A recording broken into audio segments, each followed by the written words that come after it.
Merci d'être aussi nombreux pour cette deuxième séance de débat du Paris Air Forum. Nous allons parler d'un sujet qui s'annonce passionnant, puisqu'il traite d'une question un peu tabou, il est vrai, dans l'industrie aéronautique, mais une question que tout le monde se pose dans le secteur, à savoir, l'industrie aéronautique civile est-elle à l'aube ou pas d'un retournement de cycle ? Dit d'une autre manière, les compagnies aériennes prendront-elles livraison de tous les avions neufs qui figurent dans les énormes carnets de commandes des constructeurs? Je les rappelle, 6 759 avions pour Airbus, 5 762 pour Boeing.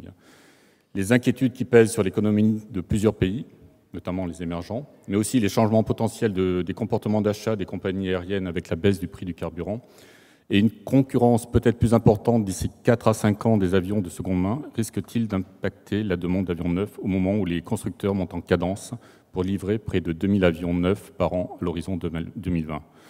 Pour en parler, j'ai le plaisir d'accueillir Jean-Paul Ebanga, à ma gauche, PDG de CFM International, Christian McCormick, au centre, directeur financier d'Air China Lease Corporation, et Jean-Paul Abramovici, Global Head of Asset Finance Group, CACIB, donc Crédit Agricole Corporate and Investment Bank. C'est très long. Qu'est-ce que j'ai dit? José, excuse-moi, José Abramovici. José Abramovici, la première question sera pour vous. Le cycle actuel est à la fois donc, le plus porteur et le plus long de l'histoire de l'aéronautique, avec des taux de croissance du trafic aérien de plus de 5% par an et une production d'avions qui ne cesse d'augmenter depuis plus de 10 ans. Cela peut-il durer ? Bon, alors déjà, moi, j'ai eu l'habitude d'être plutôt conservateur, mais en regardant un petit peu tous les chiffres, je le vois pas à court terme, le retournement, pour plusieurs raisons. Bon, d'une part, la croissance estimée sur cette année est de l'ordre de 6,9%. L'an dernier, c'était 6,5%. Ça, c'est pour le trafic. Pour la capacité, elle a augmenté de 5,6%.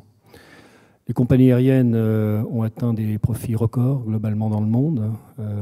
L'EBIT, donc le résultat d'exploitation, la marge d'exploitation, l'ordre de 9%. Donc vraiment, on a noté une décorrélation avec la croissance du PNB mondial qui est de 2,5%. Donc aujourd'hui, je pense qu'il y a de quoi absorber l'ensemble des avions qui ont été commandés, en tout cas sur les prochaines années. Au sein du groupe Crédit Agricole, on a un indicateur de cycle, donc on suit ça depuis plusieurs dizaines d'années. On n'avait pas prévu des événements très graves comme le 11 septembre, hein, donc ce que je dis aujourd'hui, c'est, disons, dans une configuration normale, sauf événements extérieurs très graves.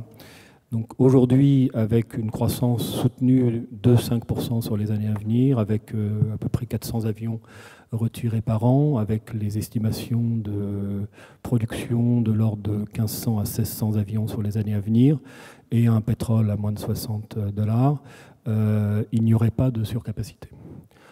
Bon, ceci dit, on regarde quand même et on est attentif à ce qui se passe dans le monde. Par exemple, la Chine. La Chine, aujourd'hui, ça représente 14% de la flotte, la capacité de flotte mondiale. La Chine connaît sa croissance, même si elle fait rêver les Occidentaux, la plus faible depuis 25 ans, puisqu'elle est en dessous de 7%. Et un ralentissement de la Chine, ça veut dire un ralentissement de tous les pays qui commercent avec la Chine. Ça veut dire un ralentissement des pays qui produisent des matières premières qui sont exportées vers la Chine.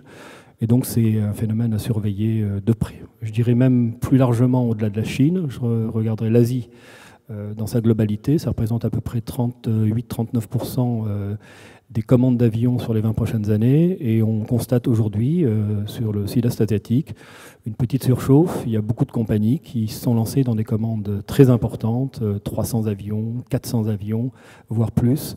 Il y a beaucoup de concurrence, Philippines, Malaisie, Indonésie, Singapour, et je pense que c'est un phénomène à regarder de près. Bon. Ceci dit, la croissance du trafic, elle est fonction d'une part de la croissance économique, mais également du prix du ticket. Or là, le prix du ticket, grâce à la baisse du fuel, grâce au progrès technologique, grâce au fait que beaucoup de compagnies, notamment aux États-Unis, ont fait des efforts de productivité, eh ben la baisse du prix du billet, donc le yield, permet d'augmenter cette croissance. Voilà, donc pour l'instant, en dehors de, disons, phénomènes extérieurs, je ne vois pas de retournement de cycle dans les quelques années à venir. Monsieur McCormick, partagez-vous cet avis et notamment les inquiétudes quand même en Asie du Sud-Est? Eh bien, j'ai presque envie de reposer la question, Fabrice. Faut-il craindre le retournement ou faut-il s'y attendre? Et ensuite, faut-il la craindre? J'ai envie de dire qu'il faut s'y attendre. Bien sûr, il va y avoir un retournement de cycle. Ça fait 10 ans qu'on vit un espèce de paradis aéronautique. Tout va bien. Récemment, les compagnies aériennes dégagent même un bénéfice à l'échelle de l'industrie mondiale, 39 milliards, je crois que c'est le dernier chiffre qu'on a entendu. On pourrait se poser la question de savoir si ce gain est réel, s'il n'est pas provoqué par le prix du baril. C'est évident qu'avec un baril à 50 et quelques dollars, 55 je crois, les compagnies aériennes gagnent de l'argent.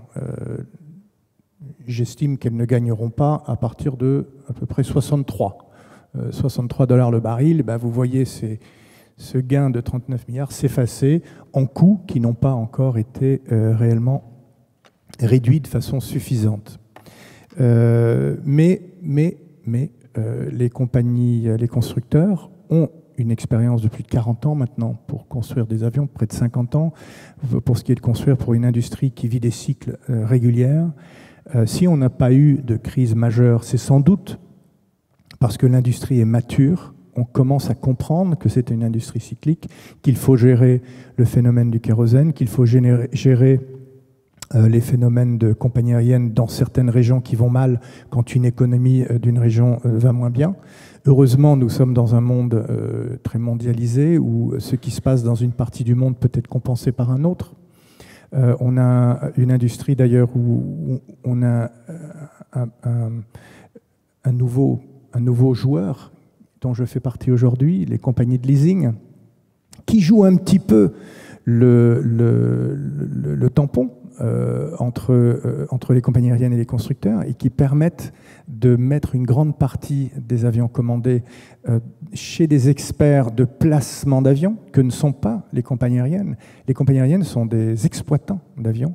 Une compagnie de leasing, c'est un expert pour placer des avions et qui a un marché qui est très large et souvent même global pour les grandes compagnies de leasing. Et donc qui vont pouvoir, lorsque ce retournement aura lieu, et je dis bien lorsque et pas si, lorsque ce retournement aura lieu, qui va permettre à ces avions d'être placés là où les marchés seront plus porteurs par rapport aux marchés qui le sont moins. Et quand le kérosène, si le kérosène, là pour le coup c'est si le kérosène devait remonter effectivement à ce chiffre inquiétant de 63 dollars le baril, eh bien effectivement on pourrait s'imaginer que beaucoup de compagnies aériennes devraient revisiter leur programme d'agrandissement de flotte, de remplacement de flotte, ça fait partie des questions qui vont venir, et eh bien d'autres compagnies en profiteront.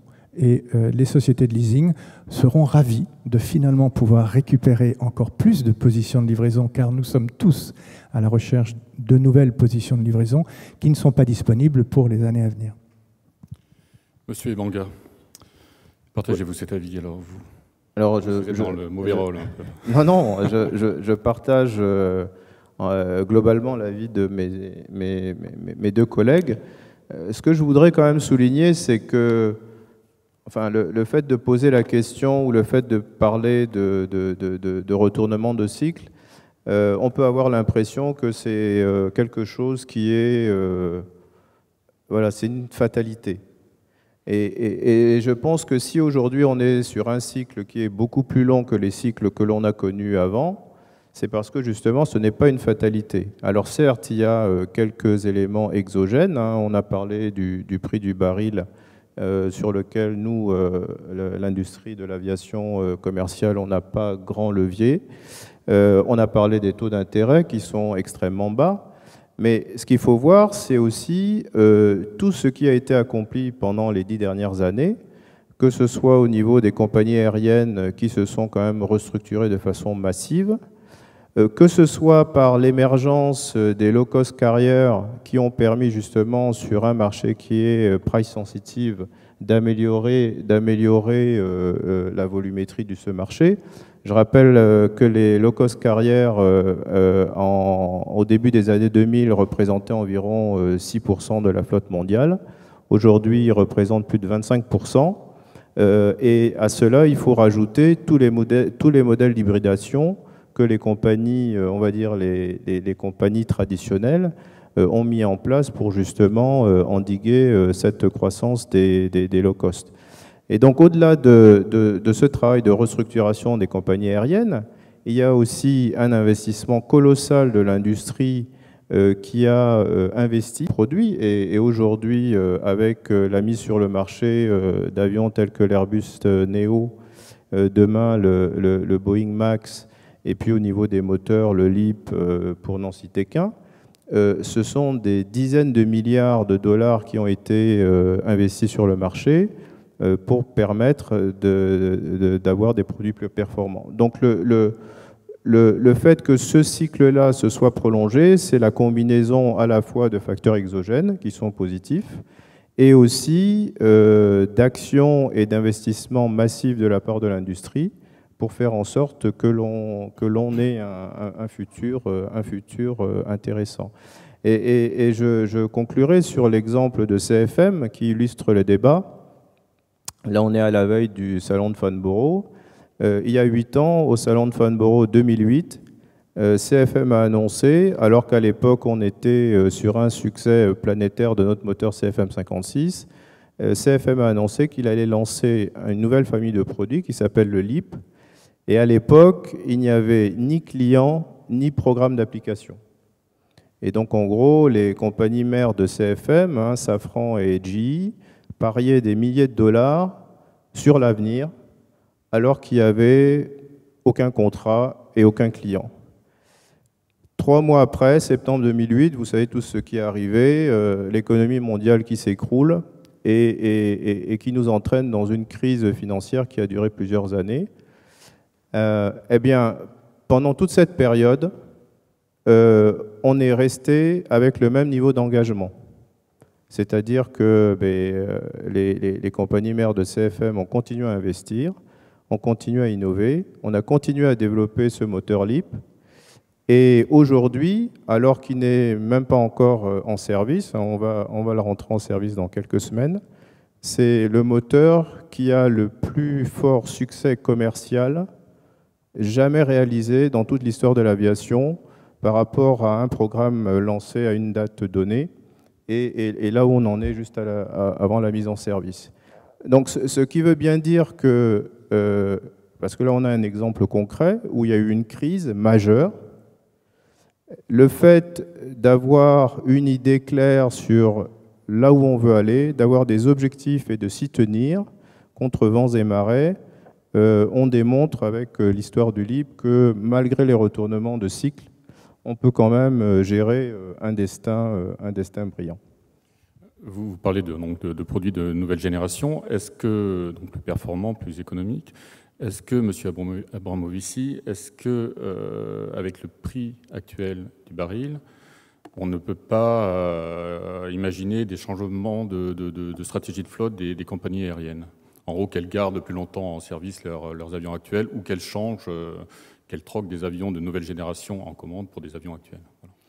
Alors, je pense qu'effectivement, avec le prix du fuel aujourd'hui, il est intéressant de conserver les Boeing 737-800, les A320 un peu plus longtemps. Ça tombe bien parce qu'on avait constaté sur les années précédentes une tendance à raccourcir la durée de vie économique de ces avions. Il y a de plus en plus d'intervenants qui sont des financiers et dont la mission, ce n'est pas obligatoirement de garder l'avion le plus longtemps dans la flotte, disons en exploitation, c'est d'avoir les meilleurs retours. Or, parfois, il est meilleur de prendre l'avion, de le scraper, de vendre le moteur, les pièces détachées, et en fait, le return cash est plus intéressant. Donc, on avait observé un raccourcissement par rapport aux fameux 25 ans de durée de vie économique avec une valeur résiduelle de 15%.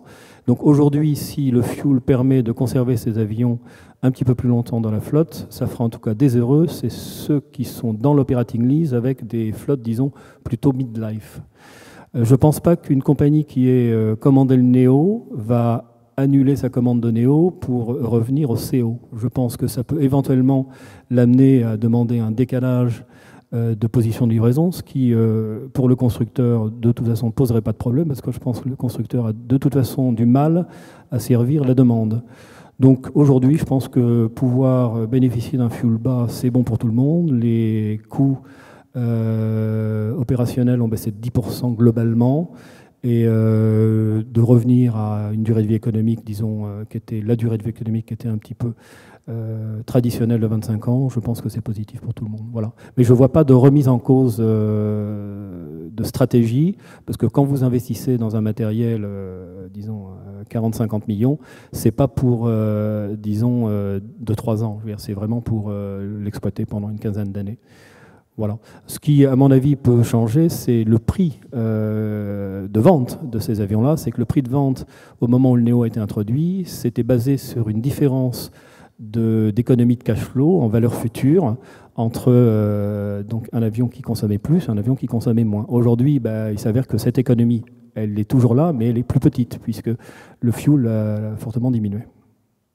Monsieur Manga, vous voulez réagir? Oui, juste pour compléter ce que José disait, lorsqu'on regarde ce qui s'est passé au cours de ces, on va dire, 2 dernières années, de 2014 à 2016, puisque le fuel a atteint ses niveaux bas sur 2014, en termes d'annulation de commandes ou de conversion de commandes d'un Neo à un CO, par exemple, pour prendre juste cet exemple, à part American qui a fait cette opération sur une trentaine d'avions, il n'y a aucun cas dans l'ensemble de l'industrie, et on parle de milliers et de milliers de commandes, il n'y a aucun cas de compagnie aérienne qui ait converti leur Neo ou leur MAX actuel en avions de la génération actuelle. Et puis sur l'autre point, je pense qu'il y a, comme vous le savez tous sur le marché aujourd'hui, une tension entre l'offre et la demande. En gros, une airline qui voudrait acheter un nouvel avion aujourd'hui, un Neo ou un MAX, est obligé de faire la queue, et on lui dit que le prochain avion qui sera disponible, ça sera sur 2019-2020. C'est quand même ça la réalité.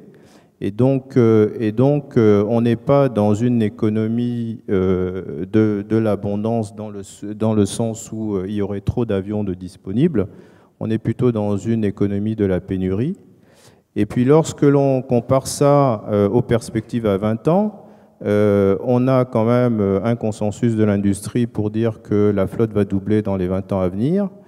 Et ça, ça peut être même corrélé avec le fait que si aujourd'hui vous prenez juste la Chine, et on ne parle même pas de l'Inde ou de l'Afrique, vous prenez juste la Chine, si on applique le modèle actuel du monde occidental, c'est-à-dire en termes de pourcentage de classe moyenne et en termes de taux de voyage par habitant, la Chine aujourd'hui, il faudrait doubler la flotte mondiale d'avions pour être capable de supporter ces chiffres-là. Donc on a quand même des fondamentaux à long terme qui sont là, et donc le fait de pouvoir prolonger la vie des avions actuels permettra justement de répondre à cette demande plutôt que de cannibaliser les avions nouveaux. Monsieur McCormick, sur ce sujet alors. Eh bien, du point de vue du leasing, l'argument, avant de répondre directement à la question, l'argument du Neo, CO et du MAX, nous ne sommes pas convaincus. L'économie de fuel que nous proposent les constructeurs est importante, elle est importante pour l'industrie en général, et elle doit être maintenue, elle doit continuer, les constructeurs doivent continuer à trouver des solutions pour économiser la consommation de fuel. Cela ne fait aucun doute. Je pense cependant que bon nombre de compagnies aériennes ne sont pas convaincues de ce changement vers le Neo ou vers le MAX. La plupart de nos clients aujourd'hui veulent du CO. Ils veulent encore du CO, et aujourd'hui, nos positions de Neo, si on pouvait les reporter pour les transformer en CO, nous le ferions. Mais nous ne pouvons pas, parce que le CO a une fin de vie programmée par le constructeur. Mais nos clients nous demandent plus de CO. qui a été décalé de 2 ans, il pourrait peut-être faire 2 ans de plus, et on pourrait encore, pendant les 2 prochaines années, et 2 années supplémentaires, c'est-à-dire pendant les 4 prochaines années, produire et placer du CO. Et je prends l'exemple de la compagnie nationale, qui aujourd'hui n'est pas convaincue, elle l'a affiché assez ouvertement, elle n'est pas du tout convaincue de l'avantage du Néo. Et pourquoi ? Eh bien parce que quand vous avez 40 à 320 dans votre flotte CO, et que vous devez introduire 1, 2 ou 3 CO, ça veut dire à chaque fois de nouveaux moteurs, effectivement. Il faut des pièces de rechange et des moteurs en fonction du nombre d'avions que vous avez dans votre flotte. Et si vous introduisez un Néo, eh bien vous devez automatiquement avoir un moteur de rechange ou 2. Et le moteur de rechange est la pièce la plus chère d'un avion. Et donc, le transfert vers un nouvel avion et une nouvelle technologie, même si elle est nécessaire pour l'industrie, elle est nécessaire parce qu'elle produit des économies de fuel importantes et on en a besoin, eh bien, ce n'est pas un changement évident. Et surtout pour les grandes compagnies qui ont des flottes. Maintenant, pour en revenir à votre question, oui, effectivement, les avions anciens on peut prolonger leur vie. Et là, je rejoins tout à fait mes collègues du panel. Il n'y a pas assez d'avions aujourd'hui. Si vous avez une queue blanche aujourd'hui à Toulouse ou à Seattle, elle peut être placée en quelques semaines. Nous l'avons prouvé chez Calc, nous avions pris 4 avions, ça a été annoncé dans la presse en décembre de l'année dernière, qui devaient être livrés en décembre de cette année 2016, c'est-à-dire 1 an d'advance notice sur une livraison pour prendre livraison de 4 avions. Ces avions ont été placés en l'espace de 2 semaines. C'est ce qu'on appelle des pop-up de 320, ont été placés en l'espace de 2 semaines. Il y a une très forte demande pour des avions neufs. Et si effectivement on pouvait prolonger un peu la vie d'avions d'occasion, eh bien pourquoi pas, il y a largement la place pour les deux. J'ajouterai cependant que les avions d'occasion, eh bien figurez-vous que nous, compagnie de leasing, China Aircraft Leasing, on en cherche, puisque nous construisons la plus grande usine de désassemblage d'avions à Harbin, qui sera prête à la fin de cette année, et on voudrait commencer à désassembler des vieux 320 et des vieux 737. Et on n'en trouve pas. Parce que le marché, effectivement, hésite déjà à sortir des avions qui sont devenus rentables avec le coût du baril aujourd'hui. Et de toute façon, les nouveaux avions, on leur trouve des homes, des maisons. Alors, avant de passer au marché de l'occasion, M. Ebanga, je pense que votre avis compte. Que pensez-vous de ce que vient de dire M. McCormick, à savoir qu'il faudrait décaler de 2 voire 4 ans la sortie des CEO? Alors, je pense qu'il y a 2 commentaires à apporter. Le premier, c'est que l'exemple qu'il a donné par rapport à une grande compagnie nationale est quand même un exemple spécifique par rapport à une flotte spécifique. Et un réseau spécifique aussi. Voilà. Et en fait, vous pouvez trouver pléthore de compagnies aériennes dans le monde qui, au contraire, attendent avec impatience une commutation sur ces nouvelles générations d'avions pour avoir un avantage compétitif par rapport à des concurrents qui sont encore avec des flottes classiques. Donc ça, c'est le premier point. Sur le deuxième point, concernant le souhait de compagnies aériennes de vouloir continuer à acheter des modèles actuels, c'est une réalité. Si je prends les chiffres de notre glorieux et vénérable CFM56, qui est notre famille de moteurs actuels, et si je regarde les chiffres entre 2015, si je prends la première moitié de 2015 et la première moitié de 2016, sur le premier semestre 2016, on a eu 2 fois plus de commandes que sur le premier semestre 2015. Donc, donc ça démontre que la génération actuelle de produits n'est absolument pas obsolète et répond à un besoin. Donc, et ça, c'est conjugué avec le fait aussi que la nouvelle génération, le LEAP et le Neo et le MAX, en termes de capacité à livrer des nouveaux avions, la capacité est limitée tant qu'on est dans le ramp-up de production. Donc il y a une dynamique en ce moment qui fait qu'effectivement les 2 lignes de produits, l'actuelle et la nouvelle, sont complémentaires pour répondre aux besoins du marché. Monsieur Abramovici, peut-on imaginer que les compagnies aériennes se servent demain davantage sur le marché de l'occasion avec l'arrivée de tous ces retours de lease, de ces énormes commandes qui ont été passées depuis 2005? Donc si on part sur des leases de 12 ans, à partir de 2017-2018, on pourrait avoir un flot d'avions, je ne vais pas dire neufs, mais bon, en très très bon état. Est-ce que ça peut concurrencer les avions neufs, non, justement? Oui, bon, on a constaté notamment sur le créneau du gros porteur, qui sont des avions quand même très chers à investir lorsqu'on les commande neufs. Et on a eu des déclarations de compagnies comme Delta, IAG, Virgin, qui sont déclarées tout à fait prêtes à exploiter des Boeing 777, 300ER, 200ER, voire même A380 dans le cas de IAG. Et je pense que c'est des avions qui, au bout de 10 ans, 12 ans, de toute façon, un gros porteur a toujours une vie économique importante. Et ça leur permet d'économiser sur le coût de coque.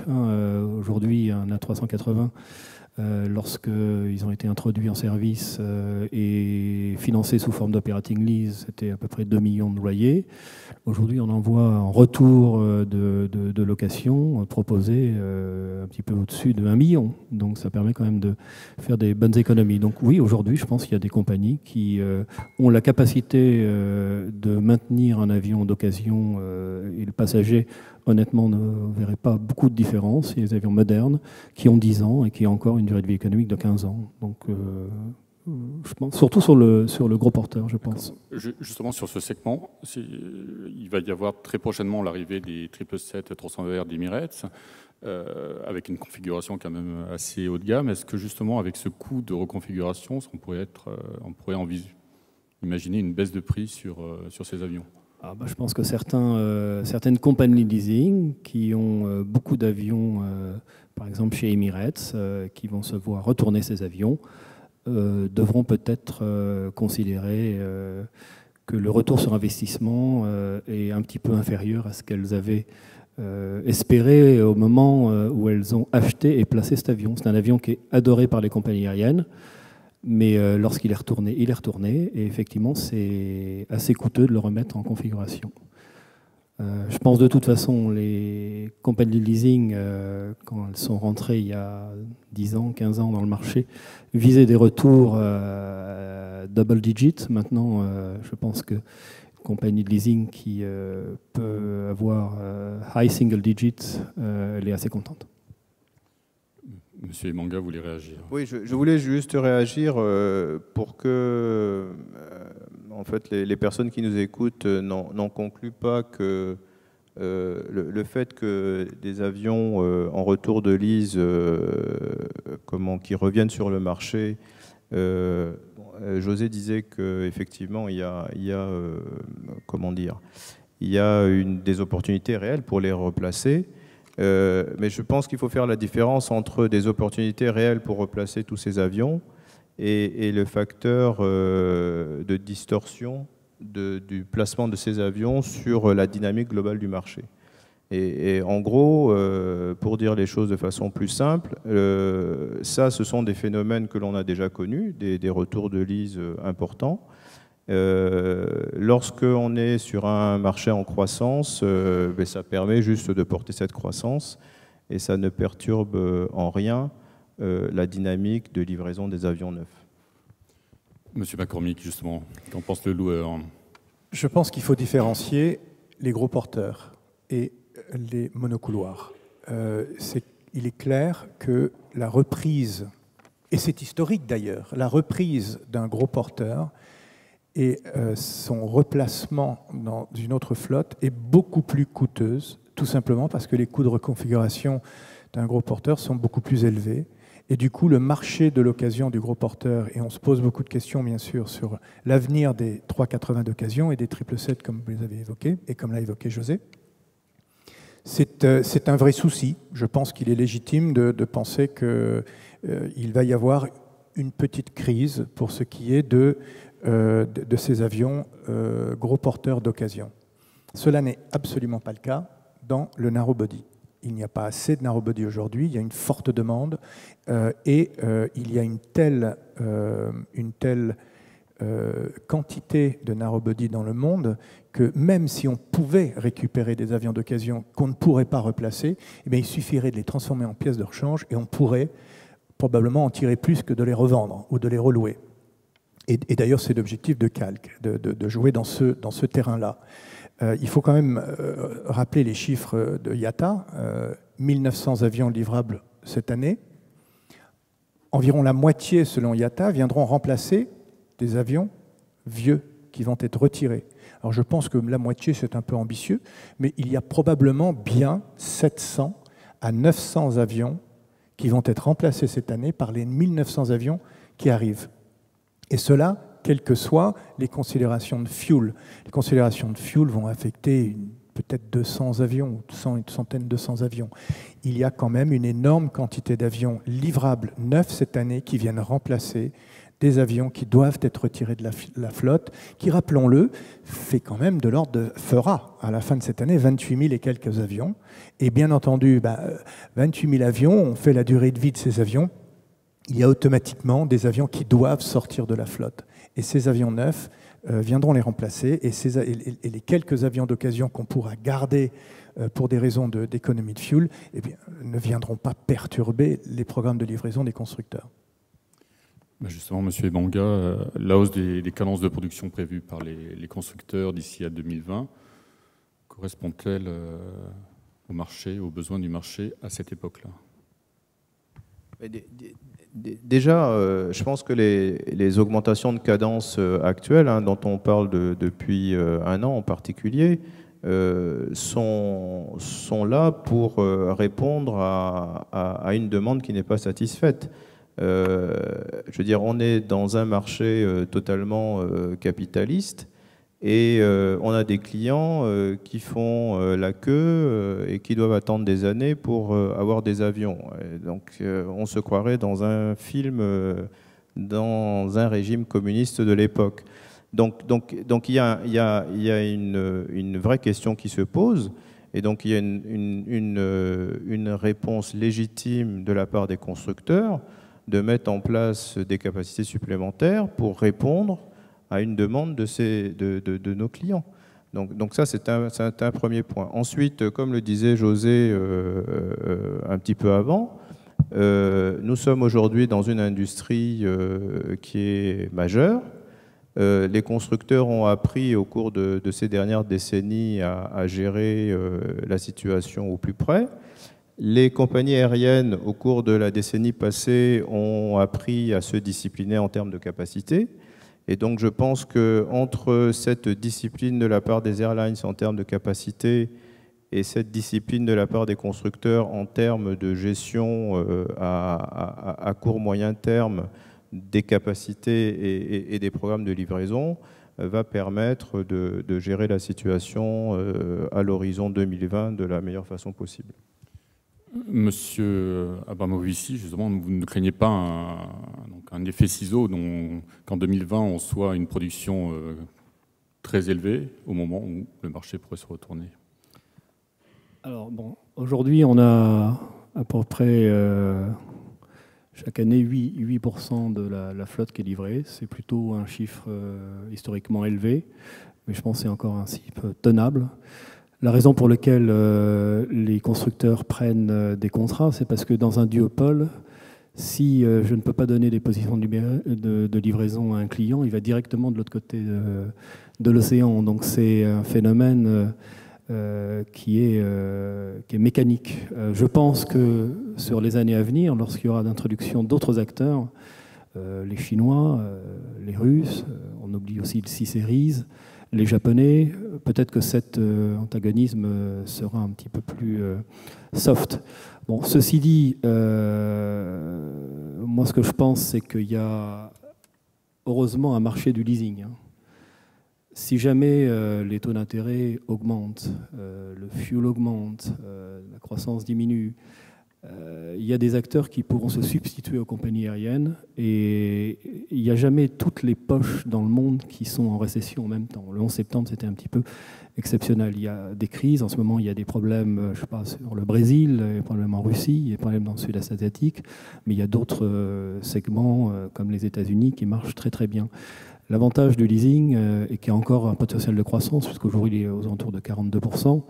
Je pense que le potentiel du leasing permettra de prendre une partie de cette, disons, ce surbooking. Et d'ailleurs, les constructeurs l'avouent, ils ont du surbooking dans leurs commandes. Ils savent très bien que la compagnie qui a commandé 480 avions dans un certain pays du sud-est asiatique aura des difficultés pour prendre livraison de tous ces avions. Bon, je pense que les constructeurs savent ce qu'ils font. Le phénomène du fuel bas qui permet à des compagnies d'exploiter des avions d'occasion un peu plus longtemps, ça peut, je pense, jouer un peu, puisque je crois que sur les 20 prochaines années, il y a à peu près 40% des livraisons qui vont remplacer des avions, donc un petit peu moins que ce que disait Christian, et 60% c'est pour la croissance. Bon, si il y a des avions qui devaient être remplacés, mais qui ne sont pas remplacés, et qui continuent à être exploités parce qu'on est dans un environnement du fuel bas, ça peut avoir, je pense, un impact. Bon. Mais globalement, je suis assez confiant. Voilà. Et puis, voilà, il faut de la concurrence, il faut d'autres types d'avions également. Et le duopole, c'est très bien. Mais je pense qu'il y a de la place pour quelques acteurs supplémentaires. Ceci dit, sur ce point, il faudra quand même attendre un peu de temps avant de voir les constructeurs chinois concurrencer Airbus et Boeing. Oui, enfin, vous prenez des compagnies de leasing, Christian en fait partie. La majorité des compagnies de leasing chinoises ont déjà commandé le Comac. Il y a même une compagnie de leasing non chinoise qui a commandé. Et le marché domestique chinois va accueillir du Comac. Hein. Alors, je ne sais pas s'ils vont être vendus à l'export dans un horizon très proche, mais le marché domestique chinois déjà reprend une partie importante du marché global. Je rappelle, la Chine, c'est 14% de capacité de flotte mondiale. Monsieur McCormick, est-ce que les cadences de production et le niveau de production prévu à 2020 correspondent aux besoins du marché, selon vous? On prévoit dans les 10 prochaines années une augmentation du trafic aérien de 30 à 40%. Les dernières 10 années, on a vu doubler ce qu'on appelle les City Pair Connections, c'est-à-dire les connexions entre villes. On est passé à 18 000 en l'espace de 10 ans. On voit la taille moyenne des avions passer de 139 à 140, exploités, en exploitation de 139 à peu près 137, je crois, à 141 passagers. Donc, cette incroyable augmentation du trafic, combinée avec le besoin de faire voyager des gens entre villes spécifiques, ce qui veut dire que, mine de rien, les gros porteurs ne sont pas nécessairement la solution au problème de croissance du trafic. Parce que le passager veut pouvoir voyager de la ville où il veut à la ville où il veut aller, d'où il vient à la ville où il veut aller. Et du coup, il n'y a pas toujours un trafic pour un 380. Par contre, il y aura toujours un trafic pour un 737 ou un 320 sur ces lignes-là. Et donc, la croissance est là, elle est claire, elle est là, et le besoin se fait sentir. Et on voit la tendance des compagnies aériennes s'orienter du 319 vers le 320, 321. Hein, ça, c'est clair. On voit moins de 319 se faire. On est plutôt sur le 320, 321. Des grandes compagnies qui s'orientent plutôt maintenant vers le 321. Parce qu'effectivement, il faut un moyen courrier un peu plus gros, mais pas un gros porteur. Et il en faut beaucoup, parce que le trafic augmente. Eh bien, les constructeurs, ils voient tout ça. Ils font leurs calculs. Ils ont un demi-siècle quasiment maintenant d'expérience. Ils savent répondre et faire les chiffres. Moi, personnellement, je leur fais confiance. Je crois qu'ils savent ce qu'ils font. Nous sommes aujourd'hui dans un marché particulièrement tendu où il n'y a pas assez d'avions neufs. Aujourd'hui, il faut attendre, vous avez dit 2018-2019, c'est plutôt 2020-2022 pour avoir un avion neuf. Il y a certes des avions qui apparaissent parce qu'il y a des annulations de commandes ou une petite compagnie à droite à gauche qui est en difficulté, qui avait commandé quelques avions. Alors c'est vrai que si une des compagnies sud-asiatiques qui ont commandé 100, 200, 300 avions, que ce soit un Lion Air ou un AirAsia, devait annuler ses commandes, là on a un risque systémique, qu'on pourrait qualifier de systémique pour ce qui est du carnet de commandes des constructeurs, qui pourrait nous inquiéter. Je pense qu'on n'est pas dans cette ampleur-là. Et il y a suffisamment de demandes aujourd'hui, une surdemande aujourd'hui, pour que ce backlog que l'on voit n'ait pas inquiétant. Il est même peut-être insuffisant. Et les constructeurs augmentent les cadences avec énormément de prudence. Énormément de prudence. Ils pourraient faire plus, ils ne le font pas parce qu'ils savent qu'on va peut-être avoir un retournement et qu'il faut le prévoir. Et on pourra le prévoir. Et je pense qu'ils l'ont prévu et je suis confiant. Juste une petite précision. Bon, on fait des simulations avec cet indicateur de cycle qu'on suit depuis quelques dizaines d'années. On fait également des downside scénarios et on a fait une simulation un peu worst case. On verrait, disons, un phénomène de surcapacité marqué, avec par exemple une croissance qui viendrait diminuer brutalement à 2,5% pendant 2 ans, qui, la troisième année, remonterait à 4%, et puis progressivement irait tendant vers les 5%, avec à peu près le même nombre d'avions retirés, 4 à 500 avions par an. Et là, effectivement, les constructeurs devraient réduire leur capacité, et ils ne pourraient plus livrer 1500 à 1600 avions par an. Voilà.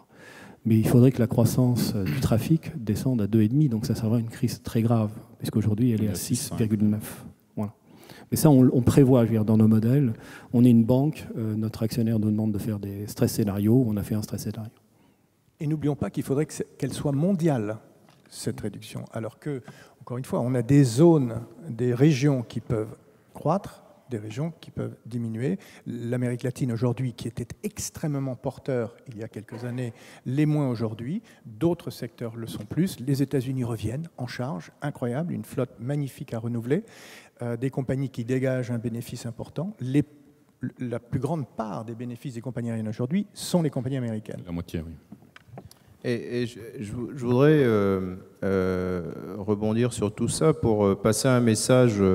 Si dans la salle, il y a un certain nombre de responsables de sociétés industrielles, en particulier de responsables de PME, je voudrais vous dire, il y a 2 façons de regarder la situation. C'est soit le verre à moitié plein, soit le verre à moitié vide.